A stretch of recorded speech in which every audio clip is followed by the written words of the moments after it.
పద్మ వెంకటేశ్వర్లు తమపై 2 రోజులుగా చేస్తున్న భూ కబ్జా ఆరోపణలు సరైనవి కావని ఖమ్మం నగర సిపిఎం 31వ డివిజన్ కార్పొరేటర్ ఎర్రగోపి అన్నారు. తనపై మాటేటి నాగేశ్వరరావులపై వచ్చిన భూ కబ్జా ఆరోపణలను ఆయన తీవ్రంగా ఖండించారు. తన అవసరం కోసం తీసుకున్న అప్పుకు ఇచ్చిన భూమిని నేనే ఆక్రమించానని ఆరోపణలు చేయడం సరైనది కాదని అన్నారు. తాము ఎవరిని బెదిరించలేదని, ఈ భూమిని కబ్జా చేయలేదని స్పష్టం చేశారు. పద్మ వెంకటేశ్వర్లు అనే వ్యక్తి తప్పుడు రిజిస్ట్రేషన్ చేయించుకొని తన సమస్యలకు రాజకీయ రంగు పూయడం సరికాదని ఆయన అన్నారు. నాపై వచ్చిన ఆరోపణలకు నేను దేనికైనా సిద్ధమని, ఈ ఆరోపణలపై కమిటీ వేసి నిజాలు బయటపెట్టాలని ఆయన డిమాండ్ చేశారు.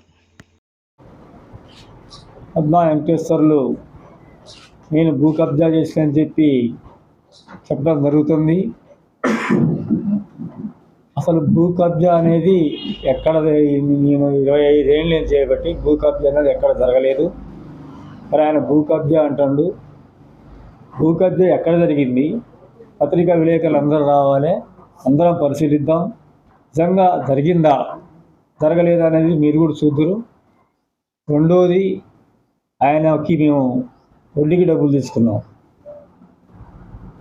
ఎకరం 13 గుంటలు రిజిస్ట్రేషన్ చేసి వడ్డీకి పాతికి ఇచ్చేటట్టు తీసుకున్నాం. పాతికి ఇస్తానని పిలుస్తున్నాగా ఈ లోపు నాకు స్ట్రోక్ వచ్చింది, నేను వెళ్ళిపోతాను, వచ్చిన తర్వాత చేస్తలే అన్నాడు. అట్లా 10 సార్లు తిప్పించి మమ్మల్ని ఇబ్బంది పెట్టిండు తప్ప మేము ఇబ్బంది పెట్టలే ఆయన్ని. వాళ్ళు అడి చేసి ఇది చేసి అందరు పెద్ద మనుషులు కూర్చొని ఇంటర్ లాయర్ సమక్షంలో అదాలత్ కోర్టులో 30 లక్షలు ఇస్తాను, నువ్వు ఆ భూమి వచ్చేయని చెప్పి నన్ను బెదిరిస్తే ఆ భూమి వచ్చేసినాం. 30 లక్షలు తీసుకున్నాము. ఎంతవరకు ఉన్నానో అంతవరకే. ఎవరు అద్దుల్లో వాళ్ళు ఉన్నారు. వేరే అద్దుల్లో పోవడానికి లేదు. ఎకరం 5 గుంటల నుండి ఎకరం 13 గుంటల నుండి మాకు సంబంధం లేదు అని వాళ్ళ లాయర్ చెప్పారు, మా లాయర్ చెప్పారు. నేను మా మాటే కాకుండా వాళ్ళ లాయర్ని కూడా అడగండి, అవునా కాదా అని. ఆయన కాగితం రాసి అంటే బయటికి పోయినాక రాసిస్తా నీకు అట్లాంటి ఉన్నా అని చెప్పి నాకు నచ్చ చెప్పి సంతకం పెట్టించుకొని 30 లక్షలు కట్టాడు. కట్టినాక ఈ మధ్య కాలంలో నాకు ఇంకా 9 గుంటలు భూమి రావాలి, భూ కబ్జా చేసిండ్రు ఎర్ర గోపి, ఎర్ర శైలజ, మాటేటి నాగేశ్వరరావు, రాకేష్ మా భూ కబ్జా చేసినాడు. ఎక్కడన్నా మేము భూ కబ్జా చేసినట్టు నిరూపిస్తే దేనికైనా సిద్ధం. మేము అసలు మేము పెట్టింది ఆయనకి వడ్డీకని డబ్బులు తీసుకున్నాం. వడ్డీ డబ్బులతో సహా కడతా ఉన్నాం. మా భూమి మాకు చేయాలిగా. చేయకుండా అక్రమంగా భూమి రిజిస్ట్రేషన్ చేయించుకోదగి మళ్ళీ మా మీదే ఆరోపణలు చేస్తాడు. రెండవది, ఈ భూమికి సంబంధించిన హద్దుల్లో ఆయన ఎక్కడా లేడు. రమాదేవి పేరు మీద రిజిస్ట్రేషన్ మేము చేసాం. రమాదేవి పేరు మీద చేసినప్పుడు ఆ హద్దుల్లో ఆ పేరు ఎక్కడా లేదు. పిట్టల నాగమణి పేరు ఉంది, చంద్రశేఖర్ పేరు ఉంది. ఆ భూమి ఎక్కడ ఉందంటే దానికి ఎదురుగా భూమి అలా చేసింది. ఆ భూమిని నా భూమి అని చెప్పి తీసుకుంది. సార్ తీసుకుంటూ పోనీ మనోడే అని చెప్పి మేము ఒప్పుకున్నాం. మేము అతని మీద కోపం లేదు, తాపం లేదు. మాకేం అభ్యంతరం? ఆయనతో పంచాయతీ ఏముంది? ఎవరు దారిన సంవత్సరం దాటిది కేసు అయి కూడా మళ్ళీ ఇప్పుడు పిలిచి ఎర్ర గోపి భూ కబ్జా చేస్తుండు. ఎక్కడైనా మొత్తం నాది పేషాపురంలో 2 ఎకరాలు భూ కబ్జా చేశారు. జీల చెరువులో 3 ఎకరాలు కబ్జా చేశారు నా భూమిని. నా భూమి కబ్జా చేశారు తప్ప నేను ఎవరి భూమి కబ్జా చేయలేదు. ఇతను వడ్డీకని ఇచ్చిన డబ్బుల్ని రిజిస్ట్రేషన్ చేసిన దాకా నిద్రపోలేదు, తప్పించుకొని తిరిగిండు. అయినా పంచాయతీ వద్దు మాకు, అతనితో మాకే పంచాయతీ ఎందుకు, గొడవలు ఎందుకు అని చెప్పి మేము ఆగితే ఈ గత 2 రోజుల నుంచి మా ఎమ్మడి పడి మమ్మల్ని బ్లాక్మెయిలింగ్ చేసుకుంటూ పేపర్లకు ఇచ్చుకుంటూ రోజుకు మొన్న పెట్టిండు, నిన్న పెట్టిండు, ఈరోజు పెట్టిండు. అది ఎంతవరకు న్యాయం అనేది పత్రికా విలేకరులు అందరం పోదాం. మీరు టైం ఇస్తే మీరు చూద్దూరు అక్కడ పరిస్థితి ఏంటనేది. వాళ్ళ లాయర్ కూడా చెప్తారు, నేను ఒక్కటి చెప్పేది కాదు.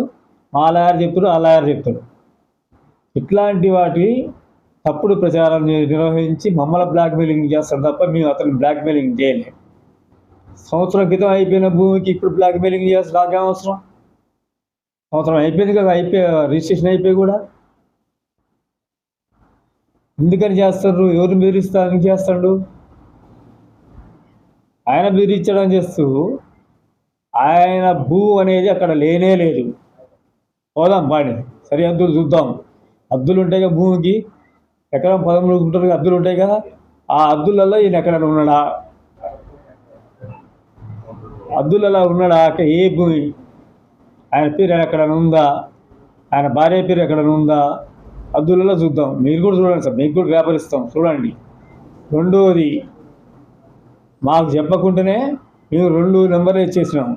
32E1. ఆయన ఏం చేసిండు? మాకు సంబంధం లేకుండానే ఇంకో నెంబర్ ఇచ్చేసిండు. పానినకలు దొంగ పానినకలు చేసి అసలు భూ అంతా దొంగతనంగా రిజిస్ట్రేషన్ చేసుకుని అతను. అందరూ లేఖలు అందరూ వెళ్తాం, నిజ నిర్ధారణ కమిటీ వేయండి, దేనికైనా నేను సిద్ధం. ఇట్లాంటి అబద్ధాల మాటలు మేము అతనికి ననలా అనలేదు, పుల్లలా అనలేదు, తంతా అనలేదు, గుద్దుతా అనలేదు. మా మీద మేము చంపుదాం అనుకుంటారు. మమ్మల్ని ఎవరో చంపితే మీదే బాధ్యత. అసలు మాకు పంచాయతీ లేదు. ఎక్కడ సంవత్సరం అయిపోయిన తర్వాత ఎప్పుడు పంచాయతీ ఏంటి? ఆయన కాగితాలు తీసుకురాండి, మా కాగితాలు తీసుకురండి, మీరు నిర్ధారణ కమిటీ వేయండి. మాది తప్పు ఉందంటే మేము దేనికైనా సిద్ధం. ఇప్పుడు ప్రతి భూమికి హద్దులు ఉంటాయి. ఇటుపక్కోరు అటుపక్కోరు, ఇటుపక్కోరు అటుపక్కోరు. ఈ హద్దులలో ఎక్కడా ఇలా భూమి లేదు. దానికి ఎదురుగా భూమిలో హద్దులలో ఉన్నారు. అయినా వచ్చి అన్న నేను దీంట్లో ఉంటా అంటే ఉందని చెప్పి వెళ్ళిపెట్టాం. ఆ గోడ గట్టి ఉంది, కోర్టులు లోకాదాలతలో పెట్టినప్పుడు గోడ గట్టి ఉంది. ఈ మాట న్యాచురల్ ఉంది. ఆ గోడ అంతే ఉంటుంది. ఈతలో ఎకరం 3 గుంటలు నుండి, ఎకరం 4 గుంటలు నుండి, ఎకరం 5 గుంటలు నుండి, ఎకరం 10 గుంటలు నుండి నా సంబంధం లేదు. ఉన్నగాడికి అయితే చేసుకో, నీ ఇష్టం అయితే ఒప్పుకో, లేకపోతే లేదు. ఆ రోజు అనమాట. వాళ్ళ ఆయన కూడా అదే అడగండి, మీరు వాళ్ళ ఆయన కూడా చెప్తారు. ఉన్నమాట అబద్ధం మాట కాదు ఇది. అతను కబ్జా చేసి ఇప్పుడు రిజిస్ట్రేషన్లో మార్పు చేయాలంటే ఓనర్ వచ్చి సవరణ చేయాలి. ఓనర్ సవరణ చేసిరా? నువ్వెట్లా సవరణ చేసుకున్నావు? నీ అంతటి నువ్వు చేసుకునే హక్కు లేదు ఆయనకి. ఆయన కాగితాలు మొత్తం తెప్పించినాం. మేము కూడా న్యాయపరంగానే పోతాం. మాకు ఒకరితో పంచాయతీ లేదు, ఆయన భూమి అక్కడ లేదు. నిర్ధారణ కమిటీ మీరు నిర్ణయిస్తే మా దానికి మేము సిద్ధం. భూమి మొత్తం తిరగండి, భూమి మొత్తం చూడండి. ఆ భూమి కట్టి ఆ గోడ కట్టుకొని వీళ్ళు సంవత్సరం అయింది. వీళ్ళు పిలిచారు భూమి హద్దులు చూసుకున్నారా అని. రావాలి కదా. రాకుండా అట్లా ఆరోపణలు చేసుకుంటూ రోజుకోసారి ప్రెస్ మీట్ పెట్టి మమ్మల్ని బెదిరిస్తే కానీ నిర్ధారణ కమిటీ వేయండి. నా భూమి కబ్జా చేశారు, నా భూములు ఆక్రమణ చేశారు తప్ప నేను ఒక భూముల పోలే. ఎక్కడ నాది 133 ఎకరాల భూమి. కేశాపురం 2 ఎకరాలు చేసిర్రు, జలసిరిలో 3 ఎకరాలు చేసిర్రు. దాదాపు 2 కోట్ల ఎకరం అయ్యి. అట్లాంటివి చేస్తారు కాబట్టి నేను అనేది ఏంటంటే దయవుంచి మా జోలికి రావద్దు, మమ్మల్ని బదనాం చేయొద్దు. మీరు బదనాం చేయదలుచుకుంటే మీ కమిటీ, మీకు సంబంధించిన మనుషులు కమిటీ వేద్దాం, మన తరపు నుంచి విలేకరులు వేద్దాం. మేము రాం, విలేకరులు వేద్దాం, కమిటీ ఎవరు తప్పనే నిర్ధారించండి. హద్దులలో లేకుండా నువ్వు నీపి అంటున్నావు. నువ్వు అయినా నువ్వు నాకు బతిలాడితే సరే పోతే పోయింది అని ఆయన గొప్ప చెప్పింది. సవరణ చేయకుండా రిజిస్ట్రేషన్ నువ్వు చెల్లుద్ది అసలు? రకరకాల దొంగ రిజిస్ట్రేషన్ చేసుకుని ఆ సటకుడు చేయడానికి నువ్వెవరు?